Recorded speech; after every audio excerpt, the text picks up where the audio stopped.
Assalamualaikum warahmatullahi wabarakatuh. Semangat pagi. Salam sehat selalu sahabat Zebra sekalian. Ketemu lagi dengan saya Lucky dari Zebra Digital Consulting.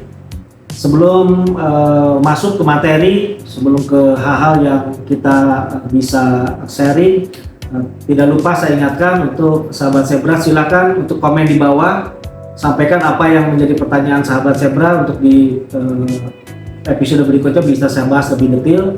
Kemudian juga jangan lupa subscribe untuk membantu channel kita berkembang lebih baik lagi, karena channel ini bukan diperuntukkan hanya untuk sebagian dari korban pinjol, tetapi juga kita memberikan edukasi yang belum pernah mengajukan pinjaman online, sehingga mereka bisa lebih waspada. Pilihannya tetap di sahabat Zebra, tetapi mereka sudah lebih tahu pilihan yang bijak yang mana. Sekali lagi jangan lupa subscribe, komen, like, dan share bila memang menurut sahabat Zebra ini penting dan bisa bermanfaat buat yang lain. Hari ini seperti janji saya sebelumnya, saya akan lanjutkan, kita akan bahas apa yang menjadi kendala teman-teman saat bertemu dengan DC atau debt collector. Ini belakangan ini semakin marak, semakin banyak informasi dari klien kita, dari para nasabah tentang penyebaran data yang dilakukan oleh para debt collector, khususnya aplikasi-aplikasi yang ilegal. Sebenarnya menghadapi debt collector itu ada satu strategi yang kita harus tahu, kita harus pahami dan siapkan. Mereka pada prinsipnya adalah ingin sesuatu dari kita, mana debt collector itu mempersiapkan dengan segala cara untuk mendapatkan apa yang mereka inginkan atau yang mereka harapkan dari kita para nasabah gagal bayar. Nah, bagaimana kita mengamankan data kita dari para debt collector pada saat mereka mulai berusaha menyebarkan data kita? Ingat sahabat Zebra bahwa data kita dari awal kita mendaftar di aplikasi-aplikasi pinjaman online sudah otomatis mereka sudah menyimpan, merekod data kita dengan baik di awal-awal. Ingat, pada saat awal kita mengisi aplikasi, tentu sahabat Zebra diminta data pribadi, kemudian data pekerjaan, juga data sosial atau data keluarga. Nah, ini mereka akan simpan sebagai bahan atau jaminan mereka pada saat kita gagal bayar. Berbeda kalau kita mengajukan pinjaman dengan mempunyai satu jaminan. Nah, hal ini yang harus kita waspadai, yang mana para debt collector atau DC ini pada saat kita melakukan gagal bayar, mereka sudah mulai melakukan teror melalui penyebaran data. Datanya data yang mana? Data yang kita input di awal sekali kita mendaftar.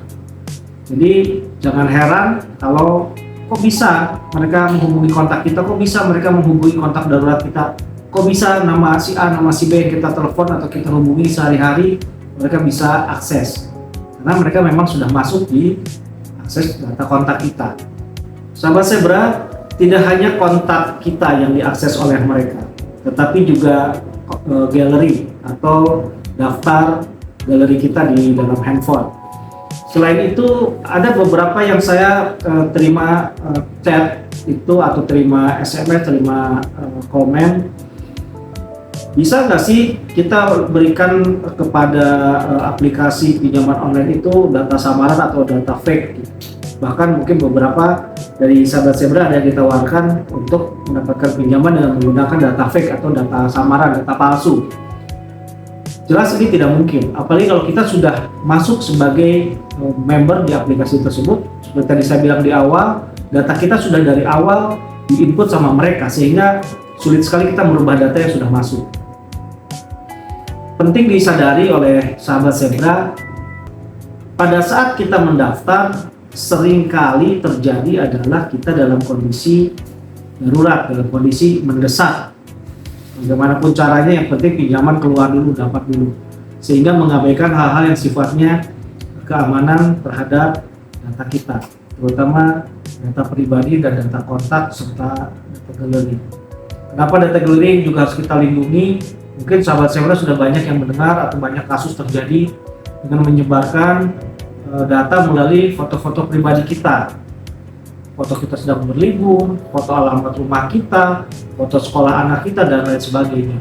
Ini mereka bisa akses dari kontak darurat kita, dari galeri handphone kita. Nah, tadi saya singgung galeri kontak kita harus kita amankan. Tidak hanya di galeri di handphone, galeri kita itu terdapat juga di mana yang bisa diakses, di sosial media.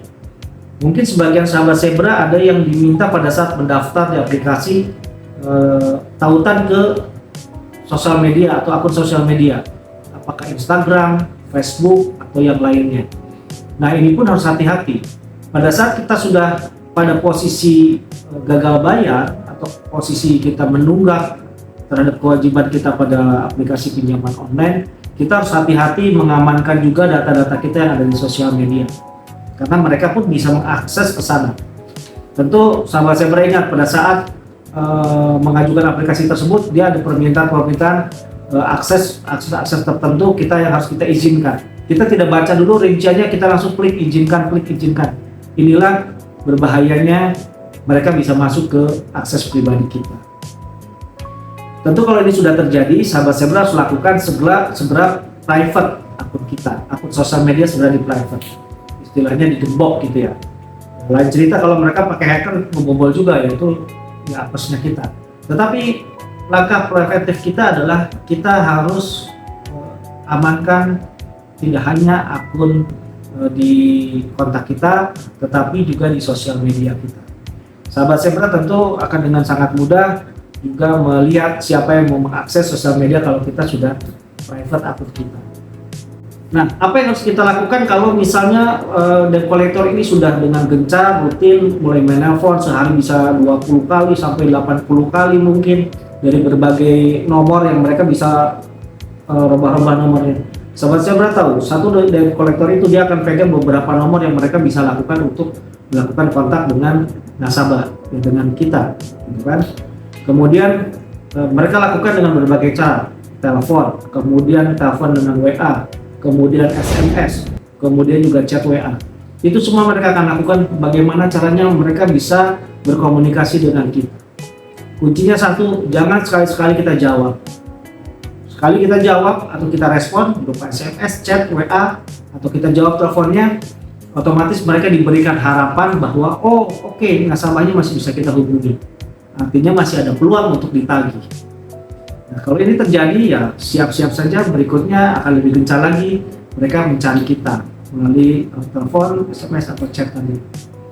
Nah, yang penting bagaimana kita mengamankan itu. Pada saat itu sudah terjadi, sahabat Zebra tinggal lakukan blok nomor, atau mungkin dengan punya satu aplikasi yang bisa membaca itu spam atau bukan. Dan bila itu masuk nomornya, kita langsung reject. Jangan dijawab dulu, tapi langsung reject. Itu pula SMS, nggak usah dibuka, nggak usah penasaran. Isinya sudah pasti mereka nagih. Jadi jangan dibuka, langsung delete. SMS masuk, delete. WA chat masuk, delete. Kalau penasaran dibuka, ya artinya mereka akan lihat, oke, mereka masih direspon. Ya. Ingat ya sahabat Zebra, itu harus kita lakukan. Nah, pertanyaannya sekarang, bagaimana kalau kita sudah terlanjur menjawab nih? Kalau sudah terlanjur menjawab, ya berikutnya ya kita harus bisa memastikan bahwa yang kita berikan jawaban itu adalah bukan jawaban yang menjebak kita sendiri. Contoh misalnya, jangan menjawab, oke, saya akan bayar minggu depan. Otomatis minggu depan kita akan dikejar.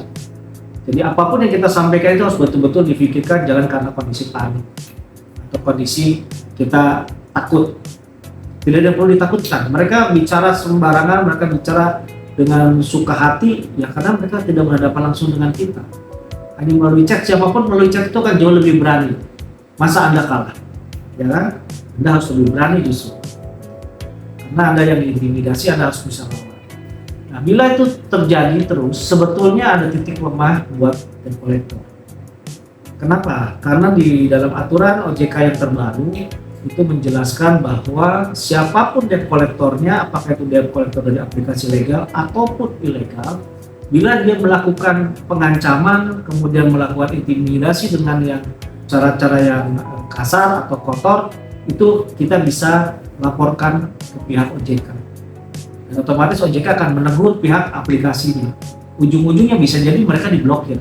Kejadian terakhir kita tahu ada beberapa akun yang sudah mulai tidak bisa disupport lagi oleh OJK.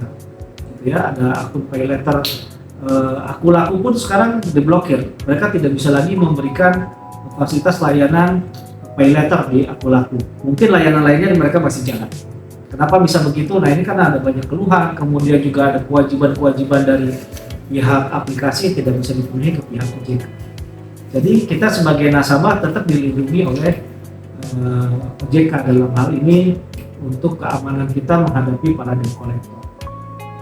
Poin pentingnya pada saat kita ingin menghindari debt collector, ya tentu kita harus lakukan pembayaran dengan tepat waktu. Itu kewajiban kita sebagai penghutang atau yang mengajukan hutang. Memang wajib kita bayar. Tetapi kalau posisinya sudah ada di debt collector dan mereka mengejar dengan cara-cara yang tidak manusiawi, ya kita pun berhak untuk melaporkannya. Jadi harus hati-hatinya, jangan sampai pada saat ketemu dengan debt collector itu kita berkonfrontasi tanpa kita berpikir panjang. Banyak kasus terjadi, kasus terakhir mungkin sahabat Zebra bisa lihat kasus debt collector yang menemui nasabahnya, aplikasinya kalau tidak salah ada Kredivo. Dia datang dan mengancam kepada nasabahnya. Nasabahnya balik mengancam dengan memvideokan dan mengancam untuk memviralkan. Hati-hati, pada saat posisi begitu tetap kita sebagai nasabah, sebagai penghutang itu punya kewajiban yang harus kita penuhi, yaitu membayar hutang. Dan debt collector melaksanakan tugasnya. Kalaupun mereka melakukan pengancaman dan lain-lain, ya kita cukup capture buktinya dan kita laporkan tanpa harus perlu kita mengancam balik. Mengancam balik, mereka itu pasti kebal. Mereka tahu kok mereka harus keras dan mereka akan menghadapi perlawanan yang keras juga. Jadi buat mereka itu tidak masalah. Malah kitanya yang nanti akan terpancing emosi. Ini yang harus kita bisa mengendalikan diri, jangan sampai kita terpancing oleh sikap atau tindakan debt collector. Langkah penting berikutnya adalah pada saat kita sudah dikejar begitu, ya kita tutup akun kita dengan step-step yang saya akan jelaskan lebih detail bagaimana sih menutup akun agar tidak lagi dikejar oleh debt collector. Dengan catatan bahwa sahabat Zebra sudah memutuskan memang akan melakukan gagal bayar, tidak akan menyelesaikan.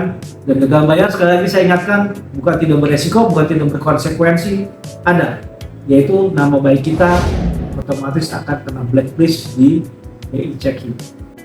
Ya, sahabat Zebra, jadi kalau kita coba ulas dari awal lagi, kita menghadapi debt collector yang mereka datang ke rumah atau sebelumnya mereka melakukan ancaman-ancaman, teror-teror melalui pesan, melalui telepon. Itu mau tidak mau, kalau kita posisi sudah menunggak, sudah gagal bayar, ya harus kita hadapi. Oleh karena itu, langkah berikutnya adalah semua akun kita harus privatisasi atau kita harus private, kita harus batasi, jaga keamanannya, kita blok, kita kasih kode keamanan. Kemudian akun sosial media kita juga kita tutup, kita batasi. Selain daripada itu, yang sering banyak ditanyakan bagaimana dengan kontak-kontak kita, ya kontak selama nomor kita yang pertama kali didaftarkan itu otomatis sudah terdaftar. Berikutnya adalah sebijak mungkin kita menjelaskan kepada kontak-kontak yang ada di dalam data kontak kita, terutama yang kita daftarkan sebagai kontak darurat. Itu penting agar kita tetap dipahami situasi dan posisi kita oleh orang-orang sekitar terdekat kita. Nah, bila sampai menghadapi ancaman-ancaman yang memang tidak manusiawi, sekali lagi kita ulang, kita ingatkan, kita capture bukti-buktinya dan kita laporkan kepada pihak OJK sehingga kita tetap akan dilindungi. Oke, untuk saat ini mengenai debt collector itu yang bisa saya share kepada sahabat Zebra. Next kita akan bicara lagi lebih detail tentang penanganan debt collector itu step by step. Terima kasih, salam sehat selalu, selamat pagi, wassalamualaikum warahmatullahi wabarakatuh.